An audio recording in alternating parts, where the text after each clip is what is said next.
Bandung, 1942. Bumi Priangan yang damai telah berubah menjadi medan perang. Setelah Belanda menyerah, Jepang datang dengan bayang-bayang kekuasaan. Tapi dari reruntuhan penjajahan, seorang pahlawan bangkit, Adipati Sulaiman. Di sebuah rumah tua di Lembang, Adipati Sulaiman menatap peta. Rakyat mulai bergerak, tapi mereka butuh arah. Dia tahu, ini bukan hanya perang senjata, ini perang hati.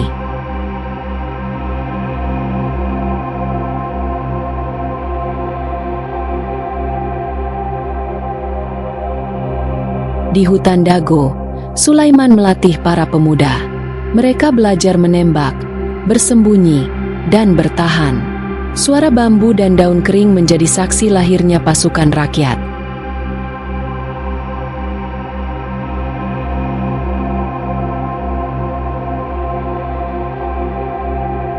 Dengan taktik diam-diam, mereka menyerbu gudang senjata Jepang. Suara ledakan membelah malam. Tapi mereka tak hanya mencuri senjata, mereka curi harapan.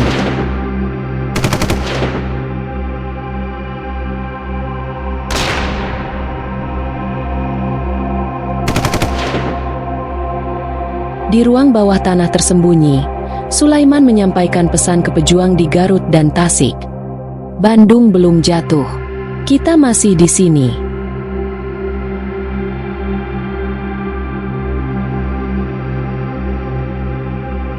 Braga, pusat Bandung, kini jadi arena pertempuran. Dentuman mortir dan tembakan senapan tak hentinya. Tapi rakyat tak mundur. Mereka memilih berdiri.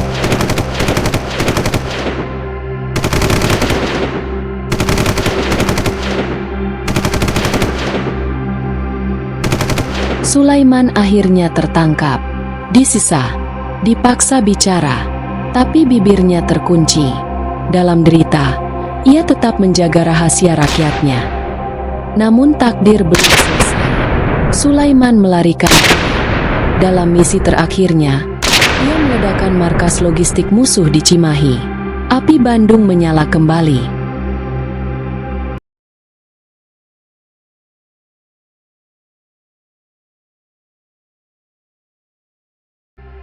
Pada tanggal 19 Oktober 1945, pasukan sekutu di bawah komando Letnan Kolonel Eduardes mendarat di Semarang untuk melucuti senjata pasukan Jepang dan membebaskan tawanan perang yang masih ditahan di kamp-kamp di Jawa Tengah.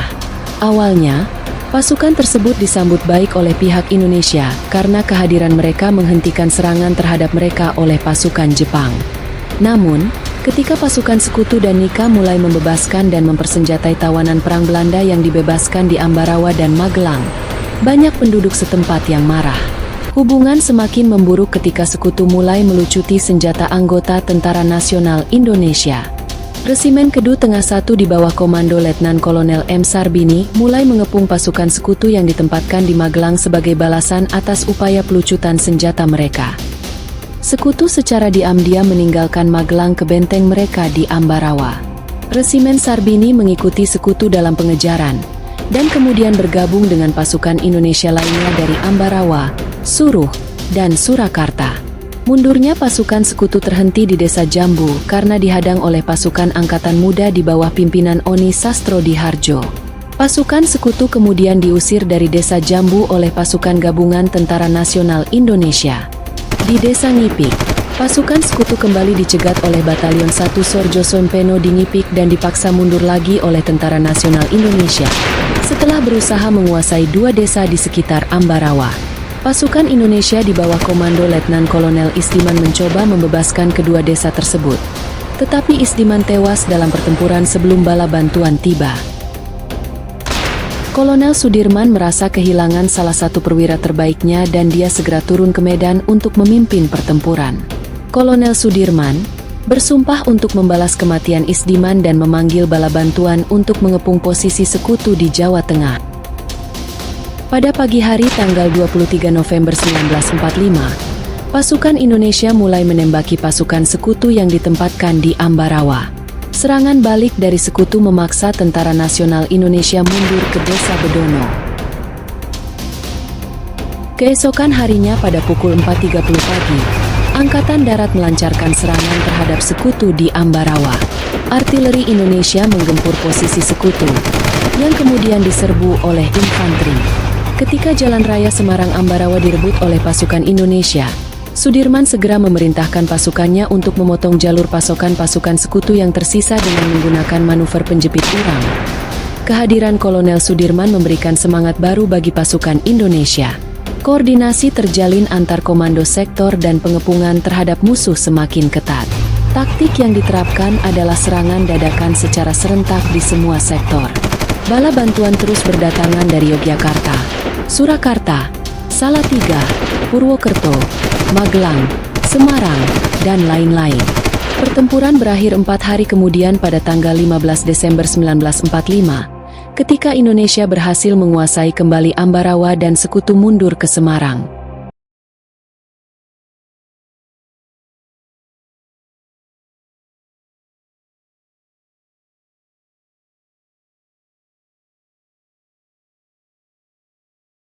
Adalah Muhammad Toha. Ia adalah seorang komandan Barisan Rakyat Indonesia, sebuah kelompok milisi pejuang yang aktif dalam masa Perang Kemerdekaan Indonesia. Ia dilahirkan di Bandung. Saat masa pendudukan Jepang ia mulai mengenal dunia militer dan masuk Seinendan. Setelah Indonesia merdeka, Toha terpanggil untuk bergabung dengan Badan Perjuangan Barisan Rakyat Indonesia, BRI, yang dipimpin oleh Ben Alamsyah, paman Toha sendiri. Setelah penandatanganan perjanjian kapitulasi Jepang, seluruh persenjataan tentara Kekaisaran Jepang diserahkan tanpa syarat kepada tentara sekutu. Sejak saat itu sering terjadi bentrokan senjata dengan tentara sekutu. Kota Bandung terbagi menjadi 2, Bandung Utara dan Bandung Selatan. Oleh karena persenjataan yang tidak memadai, pasukan TKR dan para pejuang lainnya tidak dapat mempertahankan Bandung Utara. Akhirnya Bandung Utara dikuasai oleh tentara sekutu. Pada tanggal 23 Maret 1946 tentara sekutu kembali mengeluarkan ultimatum kedua. Mereka menuntut agar semua masyarakat dan pejuang TKR mengosongkan kota Bandung bagian selatan, dan Muhammad Toha dengan gigih mempertahankan Bandung Selatan. Muhammad Toha malam itu berencana membuat rencana. Ia dan para pejuang mengepung Dayeuhkolot, namun tidak melakukan tindakan perang, hanya pengintaian terhadap pasukan Belanda yang dibonceng sekutu. Dia berencana menyerang daerah Bojong Soang, kemudian ke desa Manggahang, sebelum akhirnya bakal meledakkan gudang mesiu Belanda di sana.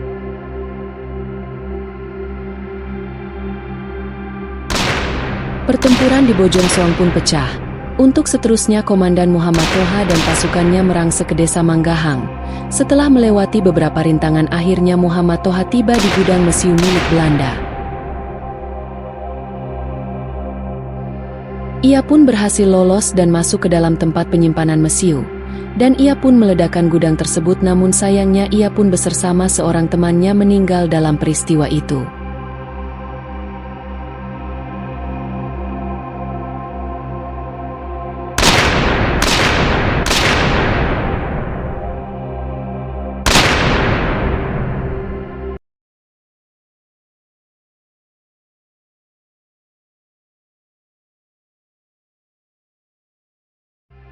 Pada pagi yang mencekam, tanggal 31 Desember 1946, kapal-kapal perang Belanda mulai terlihat di sepanjang Sungai Musi. Di kejauhan, suara mesin pesawat tempur mengaum di langit, menandakan datangnya invasi. Pasukan Belanda yang terdiri dari tentara bersenjata lengkap mulai mendarat di pelabuhan Bumbaru, bergerak dengan cepat untuk menguasai titik-titik strategis di kota. Rakyat Palembang yang telah bersiap menghadapi kedatangan musuh segera membunyikan sirine tanda bahaya. Para pejuang merapatkan barisan di berbagai sudut kota, mengantisipasi serangan yang akan datang. Tak lama setelah mendarat, Belanda mulai mengerahkan pasukan infanteri dan kendaraan lapis baja ke jantung kota. Dengan formasi yang rapi, mereka berusaha merebut kembali Palembang yang telah dikuasai oleh Republik sejak proklamasi kemerdekaan. Namun, perlawanan rakyat sudah menanti, siap mengubah setiap jalan dan gang sempit menjadi medan perang yang tak terduga. Pada tanggal 1 Januari 1947, langit Palembang kelam diselimuti asap hitam. Suara ledakan dan desingan peluru menggema di seluruh kota. Pasukan rakyat yang terdiri dari pejuang kemerdekaan, Tentara Republik Indonesia, TRI, dan laskar-laskar rakyat bersiap menghadapi gempuran pasukan sekutu dan Belanda yang hendak merebut kembali Palembang. Di tepian Sungai Musi, Kapten Ahmad Rifai berteriak memberi perintah kepada pasukannya. Jangan biarkan mereka menyeberang. Pertahankan jembatan ini sampai titik darah penghabisan. Para pejuang bersenjatakan senapan tua, bambu runcing, dan granat rakitan bersembunyi di balik reruntuhan bangunan, menunggu saat yang tepat untuk menyerang. Serangan pertama dimulai ketika pasukan Belanda menggempur kota dengan artileri berat. Ledakan mengguncang tanah, membuat debu dan puing berterbangan di udara. Namun, semangat rakyat tak surut. Mereka melakukan serangan balik dari ganggang sempit, memanfaatkan medan kota untuk bertempur secara gerilya. Pada malam kedua, hujan deras turun, membasahi medan pertempuran. Dengan penerangan yang minim, para pejuang memanfaatkan kegelapan untuk menyusup ke barisan musuh. Di sebuah sudut kota, Letnan Hasan memimpin serangan mendadak ke pos pertahanan Belanda. "Serbu!" teriaknya, dan dalam hitungan detik, hujan peluru menghantam lawan yang tak siap. Hari ketiga, pertempuran meluas hingga ke tepian Sungai Musi. Pasukan Belanda mulai mendatangkan bala bantuan dengan kapal perang, sementara pejuang rakyat menggunakan segala cara untuk menghalangi mereka. Ledakan dari granat yang dilemparkan pejuang meledakkan salah satu kapal kecil, menyebabkan kepanikan di pihak musuh. Hari keempat, pertempuran semakin sengit.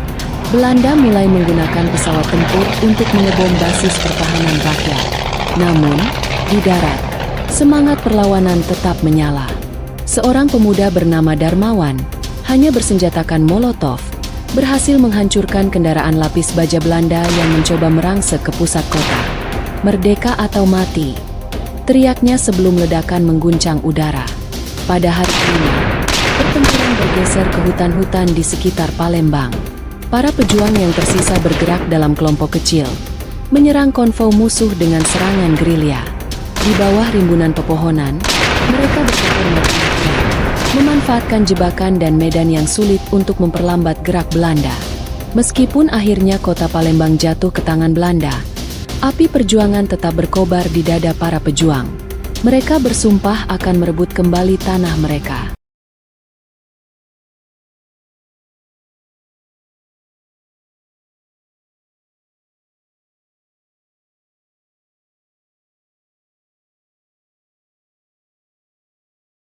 Pasukan sekutu mendatangi Surabaya pada tanggal 25 Oktober 1945. Pasukan ini tergabung di dalam Allied Forces Nederland East-Indies atau NICA. Pasukan tersebut berada di bawah pimpinan Brigadir Jenderal Albertine Watersot Hermalabi dan langsung mendirikan pos pertahanan di Surabaya. Mulanya, kedatangan pasukan sekutu bermaksud untuk mengamankan tawanan perang, menjaga ketertiban di daerah Indonesia, serta melucuti senjata Jepang. Jepang menyerah tanpa syarat terhadap tentara sekutu.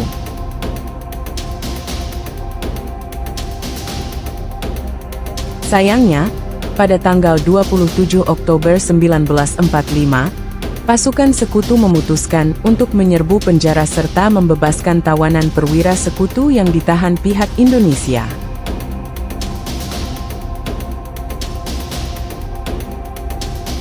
Selain itu, mereka menjarah makanan, sementara rakyat menangis menahan lapar.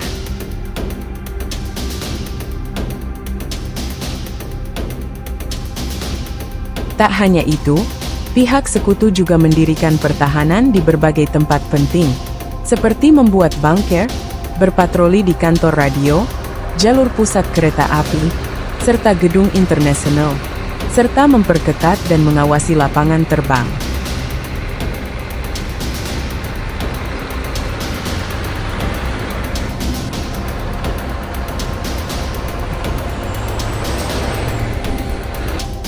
Melihat ini, Bung Tomo menyerukan untuk melakukan perlawanan, diakhiri dengan teriakan merdeka. Pada tanggal 28 Oktober 1945, pasukan Surabaya di bawah kepemimpinan Bung Tomo menyerang pos pertahanan milik sekutu. Hingga pada tanggal 31 Oktober 1945, Malabi tewas di tangan pejuang Surabaya.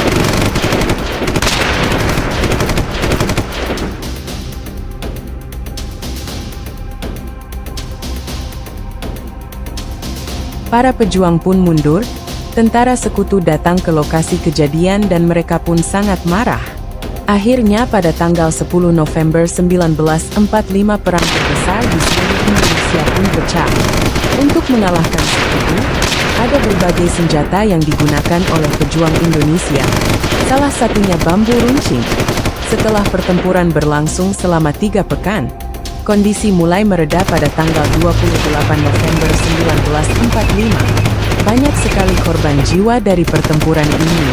Dari pihak Indonesia, gugur sebanyak 20.000 orang, dan dari pihak sekutu sebanyak 1.500 orang.